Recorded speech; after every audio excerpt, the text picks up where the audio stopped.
everybody. So we are here to discuss Star Trek Generations. This is our first step into the world of Next Generation. It's very, very exciting. And I'm here with Tom. You want to say hi, Tom? Hi, everybody. Yeah, we've been doing, this is our 10th podcast. Can you believe it? Nice. Yeah, crazy. And so this one's going to be a lot of fun. This is a whole new cast, a whole new group, well, for the most part. And it'll be fun to talk about. And so I have my little summary, like I always do. And so I'm going to read that, and then we will talk about the film. And so Star Trek Generations starts out in 2293 with Kirk, Scotty, and Chekhov retired visiting the Enterprise. Things are interrupted when an energy ribbon traps the Enterprise. Kirk alters the deflector dish, which frees the Enterprise, but sends him into the nexus of the ribbon. In 2371, Captain Picard of the Enterprise learns his brother and nephew have been killed in the fire, leaving him no Picard heirs. The Enterprise goes to rescue a ship outside of Amargosa, carrying Dr. Tolian Soran, Data and Geordi LaForge. Geordi LaForge finds Geordi. Okay, Geordi LaForge finds a compound on ship, and Soran knocks LaForge unconscious. Soran takes LaForge on the Klingon bird of prey ship with the Duras sisters. Data is rescued. Bartender, how do you say her name? Guinan tells Picard that Soran is obsessed with the Nexus and its fountain of youth properties. He is even willing to destroy populated planets to alter its trajectory so he can enter it. The Enterprise makes a deal with the Duras sisters in exchange for LaForge, and Picard ends up on the planet with Soran. Enterprise destroys the bird of prey ship, and then the Enterprise crashes on the Veridan planet. Soran goes through his plan and launches a missile at the Veridan star, which alters the course of the Nexus ribbon. This brings Picard and Soran into the Nexus. Picard has a vision in the Nexus of him and the family he never had. Picard is confronted by an echo of, how do you say it? Guinan? And he is sent to meet Kirk, who is in the Nexus.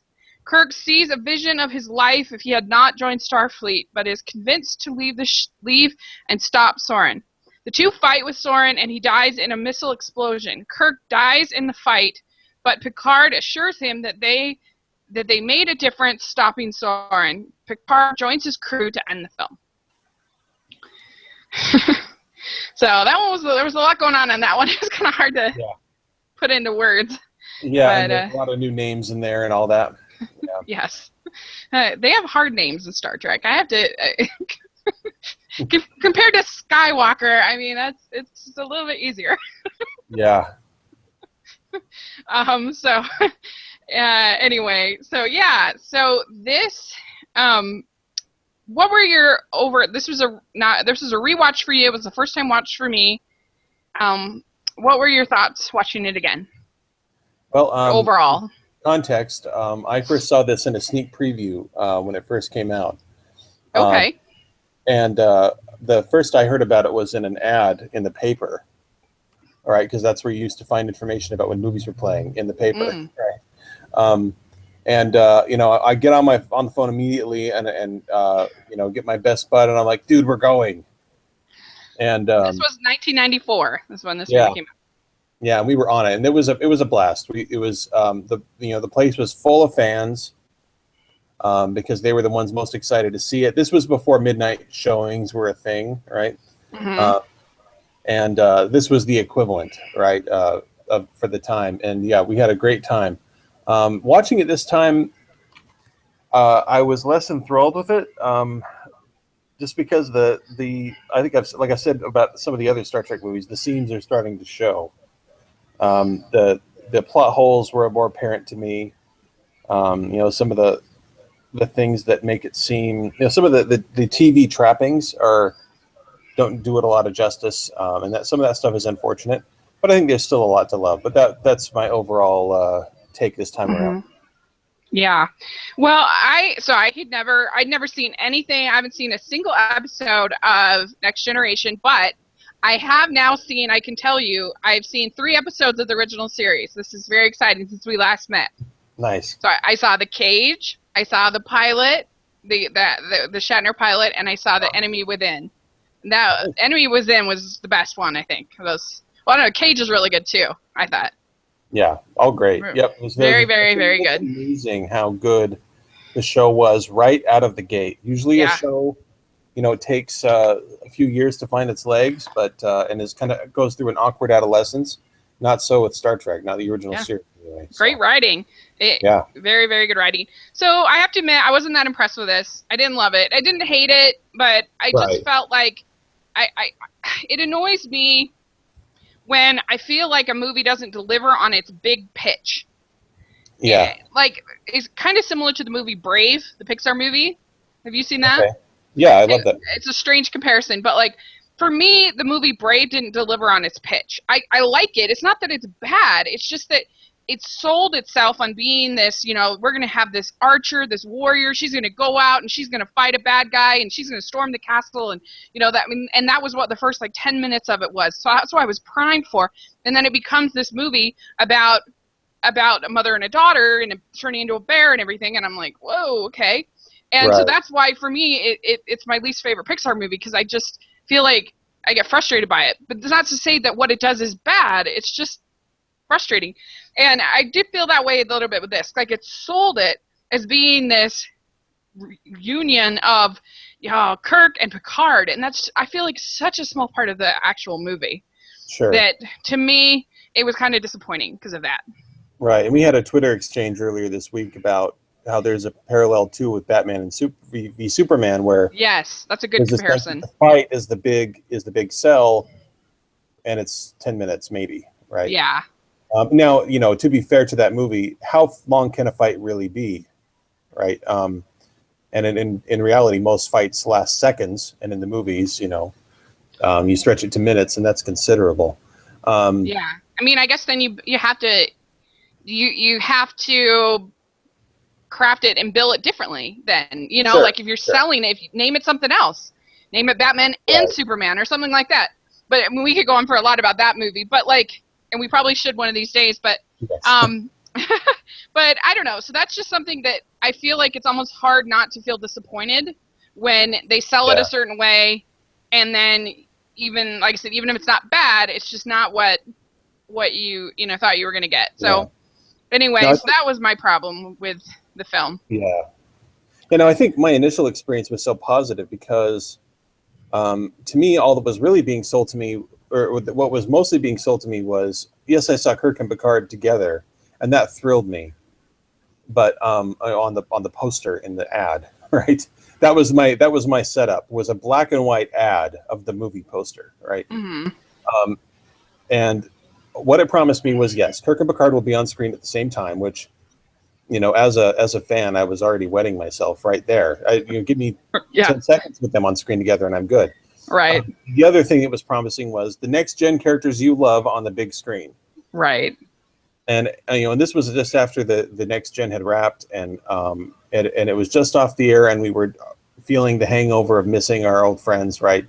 And they're back. It's for an encore on the big screen, and it was so exciting. So there was without that context, it doesn't have as much to offer. I wouldn't tell any fan to start with this one because, or not fan. I wouldn't tell any new Star Trek, initiate to start here at all, because it depends a lot on the context of the time, and did you watch the show, and did you like the show, etc. So, I didn't even, here's how clueless I was. I didn't even know that they were in a different time frame. I mean, I guess I should have assumed because it's Next Generation, but I just thought that meant the next crew or something. I didn't realize that they would have to do time travel to make them together like that. Right. Yeah, that 80 years of distance. Yeah, it didn't pick up where the original series left off by any means. There was a sense of that gap. And actually, my understanding is that the new series may be coming out the new series starting this January may be filling in some of that gap a little bit. Mm-hmm.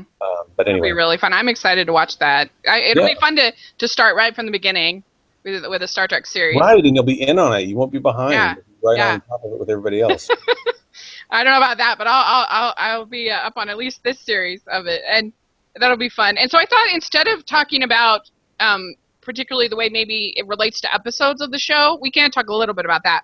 But I thought we maybe go over some of the big Next Generation characters. So this is the first one. Sure. We kind of talk about them a little bit. Okay. Yeah, there's a few things that don't come across in the movie about these characters that I think are helpful to know. So, good. Okay. Good idea. So, let's talk about Picard first, of course. Yeah. We got Patrick Stewart. He's, I think, was a pretty big get for Star Trek, don't you think? Oh, yeah. Just the quality to have an actor like that. Yeah, but also very counterintuitive. He was a very controversial choice among the producers early on because of his age. They were auditioning other actors, one of whom appeared on Deep Space Nine later, but was much, much younger and would have come off almost like Chris Pine in terms of his youth. He was a good get. And his skill is outstanding. Yeah. And so the one thing I'll bring up here too is that you have to understand that what part of what makes this such a big deal, this crossover, is that in the first few seasons of The Next Generation, the specter of the original series was hanging over the show. Most of the people involved in that Star Trek: The Next Generation were certain it was going to be canceled within a year or less, because it was conventional wisdom that no, you can't replace Kirk and Spock and McCoy. You can't. That was understood. Yeah. And that they were taking a big risk here. And sure enough, it paid off. But in the first several seasons of Next Gen, you don't even get you barely get a hint of a reference to the original series, because they didn't want to bring it up. It was kind of the elephant in the room. Everybody was aware of it, and I think there was a sense of like, we might be getting ourselves into trouble if we acknowledge the original series a little too much. But anyway. Interesting. I didn't know that. So I'd like to hear your point of view on, if I could turn the tables a bit, I want to hear your point of view on Kirk and Picard, because you're new to this. You're new to Picard. So, it's interesting. I guess I've always maybe been, I don't know, like, I think I've always liked sort of the more like classic kind of maybe even more of like a paternal type of character versus the slick, charming kind of, like, that's tends to be more the type that I will, like, I'm more of a it sounds a weird analogy, but I'm more of a Captain America guy than a Tony Stark guy, than an Iron Man guy. Like, I like them both as good characters, but like, I think I would, just from seeing the one movie, what can you tell? But I think I'd be more drawn to Patrick Stewart than to Picard than to Kirk. So like Aragorn versus Legolas, you're going with Aragorn, right? Yes, definitely. Yeah. Yeah, or like Gandalf versus Aragorn. I'm going with Gandalf every time. Oh, okay, cool. Yeah. Okay, then yeah, you should really at some point you should get into Next Gen, because Captain Picard is great with that. I felt like he was kind of my dad. Like inspired when I was I was about 8 when the Next Gen premiered, and I was there from day one, like tuning in every week. And something about the way Picard spoke and the words that he used, I went, that guy, he's got it. I was like, yeah, he's onto something. I've got to learn how to talk like that, or think like that, or act like that someday. Well, and you can tell he is a Shakespearean actor. You can just tell. Yeah. The British actors, they just have that thing. And I read a little bit up on him a little bit that he had done David Lynch's Dune, Mhm. which is incredibly boring movie, but Yeah. but so he had some experience at least with sci-fi, and I wonder if that kind of helped him. That was 1984 Mhm. was Dune, and so I wonder if that kind of helped him sort of cut his teeth a little bit Mhm. in that kind of writing. But Yeah. but yeah, I don't know. He just commands the screen. He's just one of those. And he has, I must say, I'm a huge Christmas Carol junkie, and he has an excellent version of Christmas Carol. Yes. Yeah. I highly recommend. I've got an audio of his one man version that where he plays every character that I listen to. Oh, really? Yeah. That'd be cool. Yeah, he's really, really good actor. I mean, and I think that I mean, especially watching Enemy Within, like Shatner's good. He's good. Yeah. Actor. People actually make fun of him because he does his style is it's stylized a lot in that show, but yeah, he's got some chops. That guy has skill. Yeah, he really yes, does. let's not dismiss Shatner by any stretch just because Patrick Stewart is so good. But yeah, but if I had to pick one to be my captain, if I was actually going to go on the ship, I'm picking Picard for sure. Right. Well, one thing too you have to understand, we can compare the crew, but also the ship. You have to understand that the original Enterprise was supposed to have 400 people or so, and all of them are pros who are there to do a job. Picard's ship has over 1,000 people, many of whom are women and children who have Yeah, that was interesting. Yeah. Yeah, I so that was noticed something that Gene Roddenberry insisted on, and that actually a lot of writers didn't like when they early on in the show. But Gene Roddenberry pictured, and it sort of makes sense because the Enterprise represents us, the human race, right? And so if you're going to represent the human race with people on a spaceship, it should have some diversity to it, or it should have some sense of family life about it. Though it's interesting though, the crew are still all single orphans, right? They most of them don't know lost their parents or don't know who they are. It's kind of odd the choices that they made, but so both Kirk. We'll talk. Well, never mind. We'll talk about it later. Yeah. I wish that echo would go away. Okay, so yeah, let's run down the list. So there's Commander Riker, and he's kind of he's kind of a stand-in for Kirk in a way because he's kind of more dashing, and he's the one who leads the away teams. Jonathan Frakes. Yeah, he's solid. He ended up doing a lot of behind the camera work. Oh yeah. Yeah, and in fact, he really wanted badly to do one of the more recent Star Trek movies in terms of directing. Oh. He does direct one down the line, but a next gen movie. But anyway, interesting.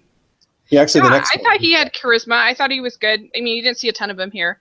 Okay, right, and then we're going to talk about Data last.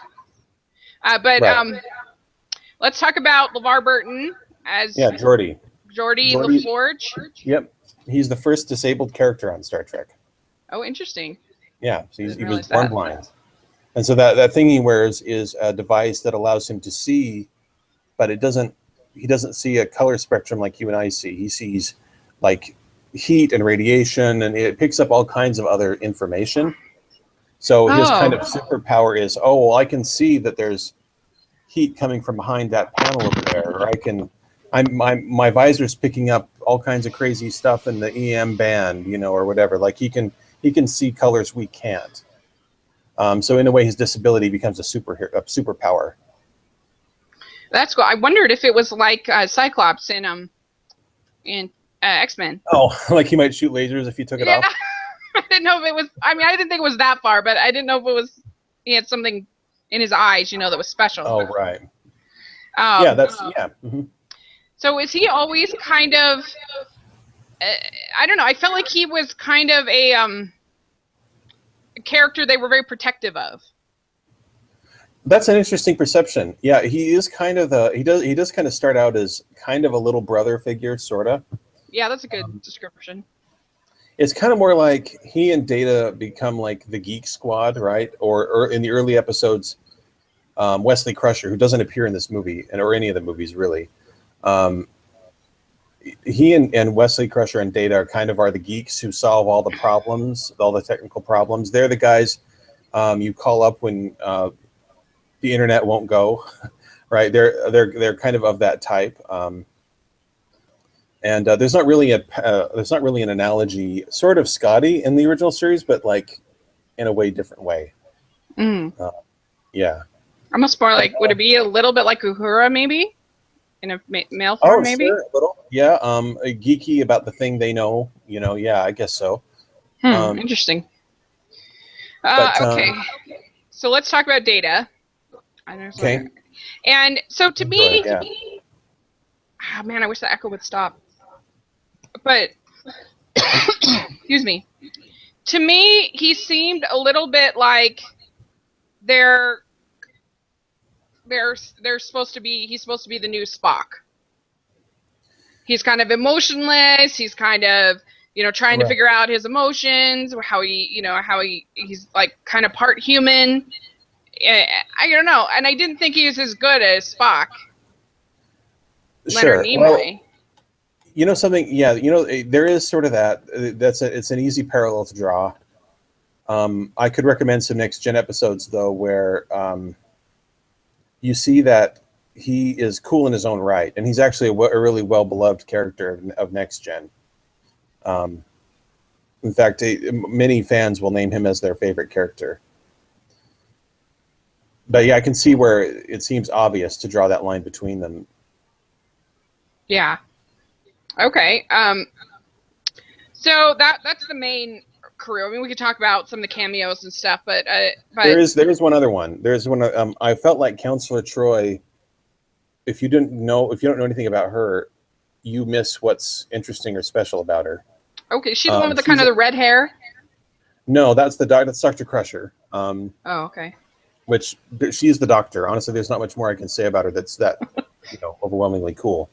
What's her name? Sorry, what? What's this one's name? Dr. Crusher. So actually, there was sort of the family element early on in the show. You had Dr. Crusher, and then her son Beverly Wesley. Crusher. Her son Wesley was a character on the show. Like he kind of he was a personality on the show, and as a young guy, as a early teenager. Okay. And we sort of see him grow up on the show. And as a result of that, Will Wheaton who played him, has kind of earned some geek fame, right? He's had a recurring role on Big Bang Theory. Big Bang Theory, right? You've heard his name, I'm sure. So yeah. But yeah, so that's where that comes from.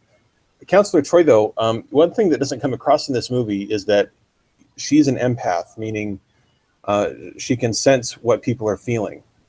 Now, her mother is an alien called the Betazoid, and Betazoids can read your thoughts and communicate telepathically. I remember her. Communicate telepathically with other Betazoids, but not other people.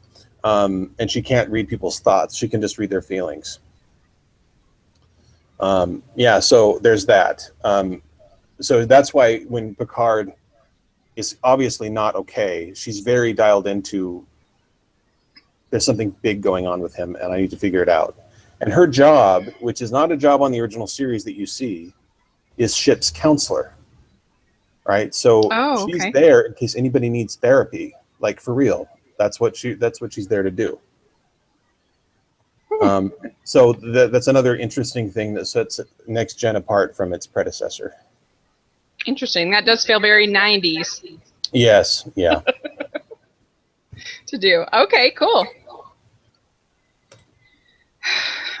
Okay, so my first question, what do you think of the introductory scenes with Kirk, Chekhov, and Scotty? Fun. It's fun to see them again. And I like the sort of angst you see on Shatner's face. I think it's good that Spock wasn't there. It kind of left the way open for him to hand off to a new generation in another way, right, with the JJ movies. That's true. But I think he might have gotten in the way, or maybe wouldn't have had anything that interesting to do. Where I felt like, that was perfect. Just a few of the characters we were happy to see, and it's kind of like, oh, hey, and give him a wave. Yeah, I thought that was fun. Also, as a fan too, I enjoyed seeing the Enterprise B, right, which was sort of the ship that we had never seen to that point, right? So, yeah. Okay. Yeah, and you see Sulu's daughter. Yeah, Demora. Yeah. That was sort of And fun. yeah, and I bet since you kind of met her in Beyond, and you saw her as a little girl, and you see, oh, she's all grown up. So I imagine You're right. that was kind of a fun way to see it. I saw it the other way around. I knew that he had a daughter at some point. It was like, oh, okay, they worked that in. I see. Cool. Yeah, I thought it was a little bit confusing what was going on in these introductory sections. As far as I feel like they did a poor job in explaining the Nexus in general. I didn't quite get it. It is weird. Yeah. I'll give you that. Compared to the Genesis, or compared to that was one of my questions later on, was going to be like, how does this compare to other Trekkian pseudoscience things like that that we've seen? I can't even remember all of them, but we've had the Swarm, and we have had the Genesis, and we've had the all kinds of stuff. But I just felt like, what's going on? I was a little confused at that beginning. So do you want to address the Nexus now then? Yeah, let's talk about how it works.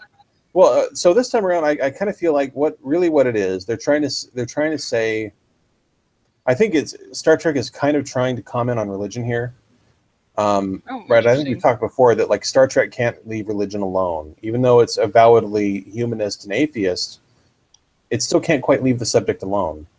I think, and it's not so much touching on God as in, if you believe in an afterlife, how does that affect the way you live your life now? Right. So Soren is sort of the ultimate. It doesn't matter, kill them all and let God sort them out kind of bad guy, because he believes in heaven, and nothing else matters, and nothing really matters in this life, because heaven's coming, right, or the millennium, or what have you. So I think that's kind of what they were getting at, and yeah, it's another one of those things in Star Trek that's just like, yep, makes no sense, but guess what? Science doesn't matter. It's a vehicle for telling this story. I wouldn't think too hard about it. Yeah, I mean, I that's what I basically did. Just and it's like slingshotting around the sun to go back in time. It's just accept it, and and you see it as a vehicle for the story. Yeah, they have to get them together somehow, I guess. Right. Although I don't know why they didn't just slingshot around the Earth again, but right. I guess that they want to give Soren something to envy or whatever, the Nexus. Right. Yeah. Well, it gives him something to obsess on, right? And how does the Whoopi Goldberg character? How does she know all this about Soren and the Nexus? Because she was there. Did you remember? Do you remember? She was on the ship with him. Yeah. Okay, forgot that. So there's all the refugees on the ship, and Chekhov is in there with some other crewmen trying to sort them out, and she turns around and she's there, and and that's the thing. Like fans were like, "Oh, it's Guinan." Guinan. Because we knew her. We'd been watching her every week. Okay. Oh, she was on the show every week. Yeah. Well, I wouldn't say every week, but a lot. And she had a very recurring role. She was the bartender on the ship. Right. So you saw her frequently. Okay. Is it the same kind of mission for the Next Generation crew as it is for are they out exploring? Is the same kind of thing? Pretty much, though. With the original? Though there wasn't a sense of like, in the original series, in the beginning, Kirk says, our 5-year mission to explore strange new worlds. They weren't on a 5-year mission on this new Enterprise. Right there's less of a sense of them being out on the edge of the unknown. And it's a little bit more like, they do a little bit more kind of policing the galaxy, I guess. A little bit more shuttling diplomats back and forth, brokering peace between this world and that world. They do some exploration, but it's there's a little bit more of them like trying to hold the galaxy together, right? So that's just kind of the way the scripts shook out. and there's less of a the next gen has less of a sharp edge to it. Okay. It's softer. It's a little more, well, and it sort of suits Picard, right? Picard is the consummate diplomat. He's not the warrior. Right. He can be the warrior if he needs to be, and we'll see that in the next film. But his real strength is talking it out and then thinking through the problem and outthinking the difficulty that he's in, right? So, whereas Kirk is a little bit more looking for a physical solution or and is more willing to be the guy taking the risks. That makes sense. sense. Picard doesn't, but there's just it's a different approach to Star Trek. Sure. Okay. So what do you think of Data and his microchip of emotions that he gets put in him? And do you think, how does this compare to Spock? We talked a little bit about that, and Spock's quest for understanding human emotion. Well, yeah, see, the thing is that Spock actually spends most of his life putting off his humanity, trying to shed it, and sort of stiff arm his humanity. Whereas Data wishes he had any in him at all, right? He has this Pinocchio longing to be a real boy, right? So his quest is to explore what humanity means. Whereas Spock is more of an observer of humanity and a student of it, but in a very distant kind of way. So I think that's kind of the main difference. That's interesting. I didn't ever feel that way about Spock. Like, I felt like he was learning the whole time on how to deal with these emotions. I didn't feel like he was trying to put them off. You think? Well, yeah. See, you'll see that more in the original series. I think you're right. Oh, I think as far as the movies are concerned, yeah, I think he integrates those parts of himself in a more healthy and holistic kind of way in the movies. Yeah. But in the series, classic Spock is he barely acknowledges his own human origins. Right. Interesting. Okay. Yeah. Well, I mean, then the new series, the new movies, he's very emotional. So I wonder if that's they're trying to do sort of more that kind of way. Interesting. Yeah, I don't know. I'm not in love with Data yet. I maybe will become to be in love with him, but maybe it's kind of like Zachary Quinto. I wasn't in love with him in the first movie either. Well, yeah, and to be fair, he's kind of obnoxious in this one, which and this was, I mean, there's fan service top to bottom in this movie. Like, so we were used to seeing a cold, unemotional Data who maybe is curious about humanity and wishes to know more, but he simply cannot experience it. It's been like, we've almost never seen him laugh, right? We've seen him have to we've seen him create an android daughter for himself, whom he then has to put to sleep, and he doesn't shed a tear and wishes that he could. He's actually a really heartbreaking character through most of the series, and so there's a certain I think that this movie is supposed to be the nexus for the fans, right? We're finally seeing so many of our characters get their wishes granted. Right. How many years of Next Generation had they had at this point? They ran 7 seasons compared to the original series 3. And it started in 87, I think. Oh, so this was almost the end. Yeah, it was. They had already wrapped the show. Oh, I didn't realize that. So that's on the production end of it. I think we talked about this earlier too. If there's production sins here, I think I can forgive them because they were wrapping Next Generation and continuing a new series, Deep Space Nine. Like they were right in the thick of that one, all while shooting this movie. And the same people are involved in all of them. Oh, interesting. I'm sure there were some unique people in each one, but a lot of the same people were involved in all 3. Well, that's interesting that this dealing with his emotions would be kind of a new thing for fans and stuff, for him to kind of have this emotional chip Right. in him.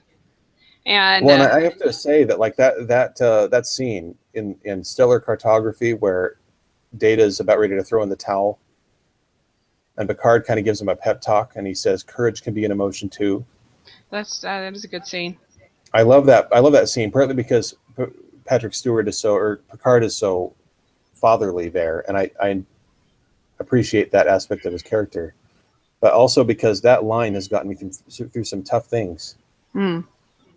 It's and that's one of the things that keeps me coming back to Star Trek, is stuff like that.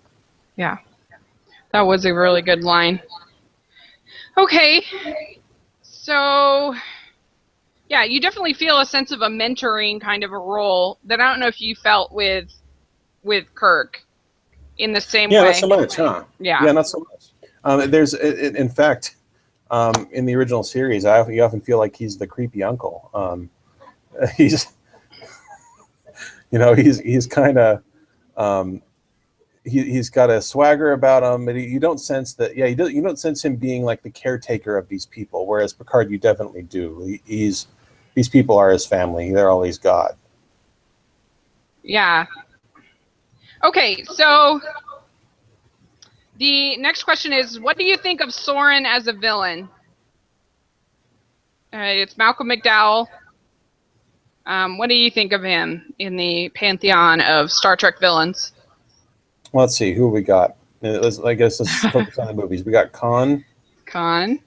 We got let's see. we got Krug. And then you got Spock's brother. No, Sybok, right? We got Sybok, and then Christopher Plummer. You're right, Chang. Chang. And then you've got the Eric Bana one. And Kroll and Beyond. Bond in the Eric Bana one in the original. And then Benedict Cumberbatch. Right. I don't remember the names of the characters. I just remember the actors. Yeah, Khan again. So we've had 7 Khan 2.0 villains in Star Trek so far. I think he stands up to them pretty well. And again, I think he's supposed to be like, Malcolm McDowell does a good job. He does the wild-eyed stuff pretty well. Yeah. The sort of the crazy genius, and again, it's sort of, this one sort of addresses too. Star Trek has a bit of an ambivalent relationship with technology, like and innovation. That that Star Trek seems to be saying that innovation is wonderful, but it can be just as often be dangerous and scary. And this is one of those cases. Yeah, I mean, I thought he was fine. He kind of reminded me of, I don't know, a low-grade version of the one from 3, the Christopher Lloyd. Krug, yeah. Yeah, not as good, but kind of along that, just sort of a. But I didn't think he certainly wasn't like. Kind of mustache twirling, yeah. Yeah, and you don't get to know him too well, besides what you learn about from Guinan.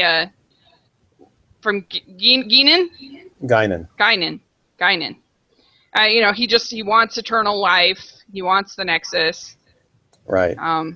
But I mean, Malcolm McDowell's a good actor, so. Well, there is sort of an interesting thing that they do there, where we've only really met one Elorian, and that's Guinan. And we like her. She's great. She's nice. She's got a cool hat. And whereas with and then we meet this guy, and he's this sort of furtive, snarling, wide-eyed weirdo, and so you wonder, like, oh well, okay, I guess it takes all kinds. But it sort of shows the dark side of what Guinan could have been if she had let herself go down that path. Well, and he's just completely selfish. Like, he doesn't care about anybody but himself. Right. To the point of millions of people. Right, exactly. And and contrast that with Guinan, who is kind of the unofficial spiritual leader on the ship. If the ship has a chaplain, she's it. Right.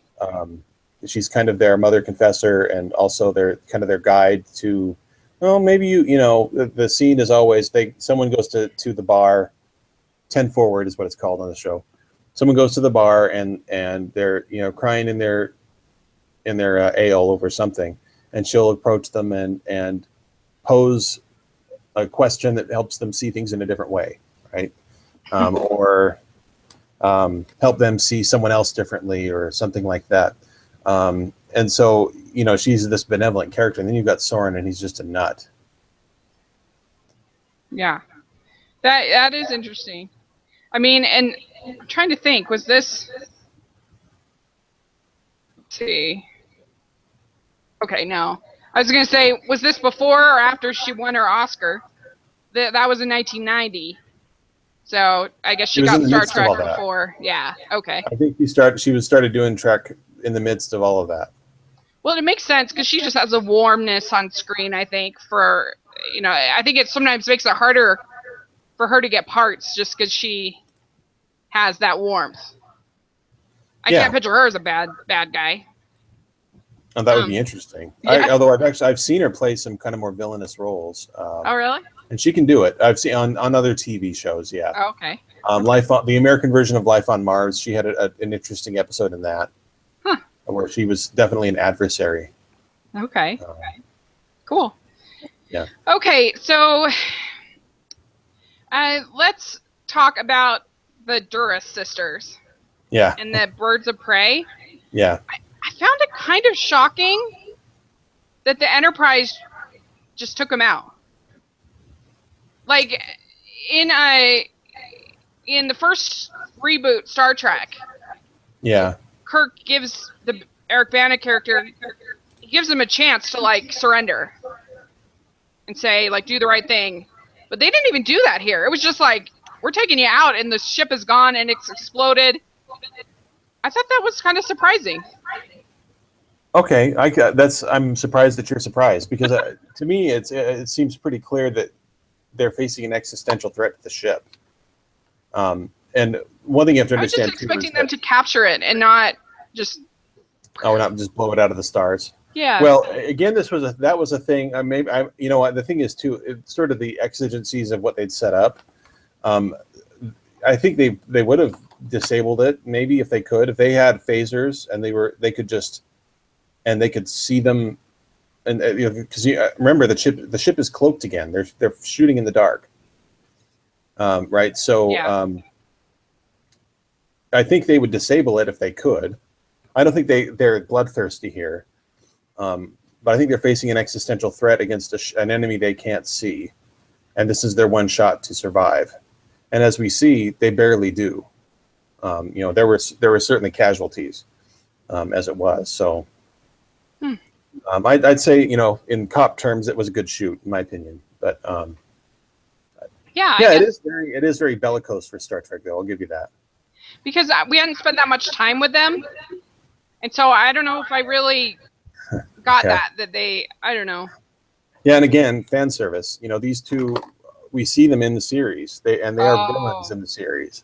Okay. And they even appear on Deep Space Nine in one episode. Interesting. So we know they're crafty, they're devious, and they'll do anything for power. So, yeah. Interesting. Yeah. I didn't know that. Right. Yeah. So I was surprised by that, but makes sense, I guess. In some ways, I thought they were a little bit more fun than Soren. It was a little more generic. Right. Yeah, they are kind of fun. Actually, they are a fan favorite. Those two actresses are known to appear at Star Trek conventions in character. Oh, really? Yeah. So that's kind of fun. They seem to sort of relish being these, nasty, buxom Klingon babes. Who wouldn't? Yeah, and they are sort of cartoony, but in a fun way, not in a way that I think demeans Star Trek. I think it's fun. Yeah, no, I enjoyed it. So I was taken aback. But anyway, okay. So how did you feel about the special effects and the production design? Because I didn't feel like it was very good, to be honest. I mean, just it's kind of disappointing to have the whole last fight come down to a rickety, steel bridge, and Yeah. it just looked kind of cheap. A lot of the special effects when he's like falling, it looked really fake. I don't know. There were just a number of moments where I was like, maybe it's just because I'd just seen Beyond, and so I was totally spoiled. I don't know. Right. But certainly compared to 6, it doesn't hold a candle to the production design and special effects. Yeah, it's funny that. I don't think. Well, yeah, and the thing is too, yeah, the Star Trek 6 was filmed the same time Next Gen was in the midst of its run, and it certainly had a trim budget. So I think, I don't know. Yeah, it feels very TV. I keep coming back to that as far as the look. It has a very TV feeling to it, and maybe it's because it's the old ship and the old sets from the show, and yeah, they souped up the sets from the show and they relit them in an interesting way. And so all that helps. I did like the lighting. Did they? I liked some of the lighting in the dream sequences, particularly. I thought was good, but just the action I thought would look cheap, and I mean it looked like something out of MacGyver. Yep, I agree. Yeah, I think, and the fans do not like the way Kirk dies. I don't think the writers like how Kirk dies either. I know Brandon Braga one of the writers is on record saying, "I wish we could kill Kirk in a better way." Oh, interesting. I think it was appropriate to send him off at about that. The time was right, but we could have found a better way to do it, and I agree. Interesting. Okay. Well, I was going to ask next. So Kirk and Picard have these visions of the life they could have led, and I was wondering, is there precedence in the show that both of those characters had given up these lives before? And because I just thought it was weird that, like, particularly with Kirk, like, you never hear anything about his son or like his life as far as the family we knew he had in previous things, and I don't know. I just thought, like, and is it something that we were talking about how they're all single on this ship? Yeah. Is that something that would have been pretty common to be single and have to give up relationships like they both had to? Or is that just coincidence? I think in both cases there's a sense of like that these people are in the Navy, right? And so because of the nature of their life, it's kind of difficult for them to have stable relationships.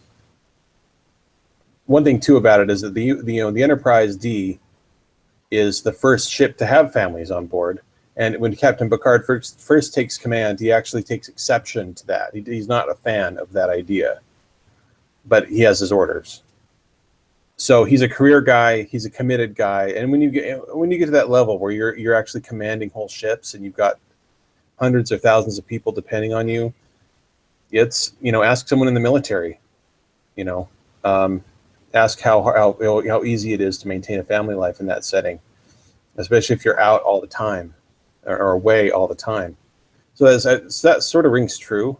Mm-hmm. But yeah, as far as Kirk and his family problems and the writer's problems with his family, in the series we meet a nephew and a sister-in-law who are discarded, and we never hear from them again in the rest of the series. Like they just go away. And even David and Carol are really out of the blue. When they appear in Star Trek II, they're out of the blue. And when David's gone, yes, we hear about it in Star Trek VI, but after that, yeah. So there's kind of a sort of a problem with early Trek, and maybe they have a chance to remedy that. Because if he was going to have a fantasy life, I would almost imagine he'd have a dream with David in it. There's alternate life with right, with Carol. Right. Well, and he had more than a few love affairs in the original series, where he was head over heels, like just forget it, lost cause, man. He's absolutely smitten. Right. He's indeed smit. Right, but then he gets on the ship and goes away, and we never mention them again. And it would have been cool, I think, if in this fantasy life one of them had appeared. If while we're doing fan service like crazy, why not make it Edith Keeler or Miramani or one of the other women that he was so in love with in the original series. And one thing you have to understand about it, that isn't if he hadn't joined Starfleet at all. It's I think the setting of his fantasy is after his 5-year mission on the Enterprise, but before he returns to Starfleet to become an admiral, and like he's sort of taken a sabbatical. So I think it's between the original series and the motion picture that he had that house, had that girlfriend, etc. Okay. So he's going back to a time in his life when he could have done something different, and he could have, because in the original series he sort of pines for, and I think you've seen this in the The Enemy Within, where he says, I have a female yeoman, and she, basically, she makes me crazy, right? But I can't do anything about it because I've already got a woman, and it's called the Enterprise. That's true. And so he sort of has that longing for what could have been. And so he had a shot at getting that after his 5-year mission, but he didn't. He decided to go back. Yeah. So that's his sort of regret there. Interesting. Okay. I thought it was a pretty good scene. I liked it. I liked kind of the alternate reality, and particularly Picard. I thought was not Picard. I thought that Patrick Stewart was good in that dream sequence. You could really feel him being conflicted, and they didn't want to leave. Yeah, I loved that, and I was really moved by that. I wanted that for him. He was especially a character I'd loved and gotten to know so well after all those years. I wanted that for him. I wanted him to have that, and it's not to be. Yeah, I always think of, and because of that scene, actually, I think of this one as the Star Trek Christmas movie. And if Star Trek has a Christmas movie, this is it, because it has a little bit of Christmas in it. Yeah, that's true. It was interesting. I watched the Siskel and Ebert review of this. Oh, yeah. And Ebert gave it thumbs down, and Siskel gave it thumbs up. Yeah. Huh. And and the thing that Gene said about it was he felt like it captured the spirit of family within the series. That there was that sense of this family, and I mean, they were both kind of on the fence. I think, I don't know how many stars, but Ebert gave it 2.5 stars. So like that, pretty close to fresh. But anyway, and he let's see, what was I gonna say here? I like it. He says Kirk dies in the course of the movie. Countless trekkers have solemnly informed me of this fact for months, if not years.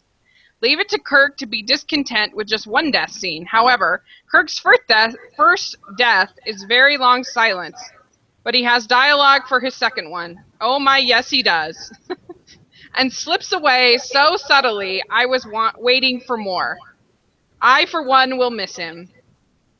And he says there's something endearing about the Star Trek world, even down to and including its curious tradition that the even-numbered movies lend to be better than the odd-number ones.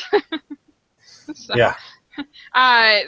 anyway, I thought that was really interesting. That he didn't really even like the movie that much, but he says I for one will miss him. Yeah. Well, I think I like it that he saw the strength in it was the family, and it really is. The strength in it is the relationships, and unfortunately, it does not stand alone. Honestly, and almost like it should have been the last of the next gen movies. Would have been a nice cap off to have that crossover, but I mean the timing wouldn't have worked out that way so well. But because by this point we just love these people so much, and it would have been nice though if they'd laid a little track with the other movies or with other movies, so that they get a chance to find their legs on the screen, on the big screen a little more. Yeah. I mean, did the fans really need this kind of closure for Kirk? Because I felt like the ending of 6 with the names, the signatures, like that was such great closure. Do they really needed Kirk to die? Well, yeah, maybe not. That's a good question. Maybe they didn't have to do that. I think it's kind of one of those things where you kind of want to know how he dies, but Mm-hmm. only kind of in the same way that you want to know where Yoda comes from. Not really. I don't really want to see where Yoda comes from. I don't want to know what his, what the stuff in his house looked like when he was growing up. You don't want the Yoda origin story? I don't. Yeah, that's part of the mystique, of sci-fi and fantasy is not knowing the origins of every little thing, right? But Yeah. I like though that they sort of resurrected the character, and we know that somewhere in a parallel universe, Captain Kirk is saving the galaxy. I like that they sort of, although the many fans have been up in arms about they're now calling the Kelvin timeline, the new movies. Right. Say what you will about the Kelvin timeline, it has sort of made right what went wrong, to whatever extent things went wrong in the classic timeline too. So I think I like that history records Kirk dying, saving the Enterprise B, because that move where he's like, no, I'll go fix the thing and do the dangerous bit, and you stay on the bridge of your ship. That's a Kirk move. He's almost going to stay, and then he convinces Picard or Picard convinces him. I can't remember. Yeah, that's a good point. Which one is it? Well, they sort of agree, and I, as a fan, as a kid, I was overjoyed by Picard convinces. Seeing the back and forth and the "Call Me Jim" stuff. Yeah, that was all a lot of fun. Yeah, was that satisfying to you, the way they did that? Like, it was just so short. I just wanted more, I guess, of the two of them. Yeah, I agree. That would have been a lot of fun if they could have conferred a little bit, but a little bit more. One thing that's kind of cool about this behind the scenes is that their work together on this film made them great friends. Really? The actors, yeah. Cool. And actually, I really recommend if you can find it. William Shatner did a documentary called The Captains, where he interviews all the people who played Star Trek captains in movies or TV shows.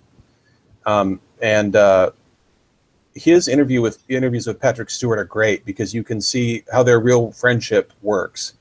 And the back and forth, the way they teach each other new things about Star Trek and how their place in it is interesting. And actually at one point, Patrick Stewart kind of gives Shatner a pep talk about his role in Trek, like, no, what you did was really cool. Yeah, don't listen to people who make fun of you. What you did something amazing. That's cool. Yeah, there's some cool moments. That is cool. Their conversations are really fascinating. Okay, that sounds really good. Yeah. Okay, so did you have anything else that stood out to you in watching this one? That's really the last of my questions. Do you have anything else that stood out to you?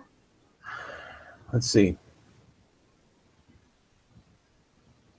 Yeah, again, I think that I think that they're trying to have a conversation about heaven, and I think I like where the movie comes down as far as maybe there's a heaven, maybe there's not, but what matters is here and now and what you do with the time you've got. There's a nice seize the day, sort of message behind it. And don't, and that you can really get lost in the fantasy of what could have been. And actually, it's sort of that this theme harkens back to The Cage, right? Where Pike is, starts the episode discontented and wondering if maybe there's something better out there. Well, it's like I found this quote from Picard is talking to Riker. Yeah. And he says, "Someone once told me that time was a predator that stalked us all our lives. But I rather believe then time is a companion who goes with us on the journey. and reminds us to cherish every moment because they'll never come again. Yeah. Something about that story is a little Hallmark and like bonk bonk on the head as far as like that's true. hammering the message at us. But I like the it's not the best writing, but I do like the message. Riker says, "Speak for yourself. I plan to live forever." Yeah. That's pretty and good. that redeems it a little bit. Classic Riker, you know, and that's what Kirk would have said at his age. So I'm a sucker for that kind of sentimentality. I admit it. Yeah. Let's see what else was good. Yeah, nice moment when he says, "Least I could do for the captain of the Enterprise." Yeah, that was yeah, pretty sure. good. All that stuff is fun. So the Enterprise is destroyed. I guess Again. Yeah, when I saw that, I was sort of, again, there was some fan service there because I grew up reading the Star Trek: The Next Generation technical manual, right? And it's this beautiful book written by the production designers on the show, and they thought through how just about every major system on that ship would function. Like, I'm talking about inertial dampeners, how the computers work precisely, like in great detail, and it created this sense of verisimilitude for me that, and we'll address this when we watch Galaxy Quest, because there's this sense of like, this has got to be real. This has got to be real somewhere. This is too detailed, too good. In that book, and what I'm getting at is in that book, there's this great drawing of the saucer separated from the drive section of the ship, gliding down through the atmosphere, and shows the glide path down to through the atmosphere to do an emergency landing on a planet's surface. And it's one of those things that was like, oh no, that's nuts. They would never do that on the show, ever, ever, ever. And in the movie, they do it. And so, 15-year-old me, or however old I was, or I guess it was 13, I just ate that up. I love that. Yeah, that poor ship. Well, yeah. No. Yeah, she was gone before her time. Although I think you'll like the replacement. I think the ship that they replace her with is much more suitable for a movie.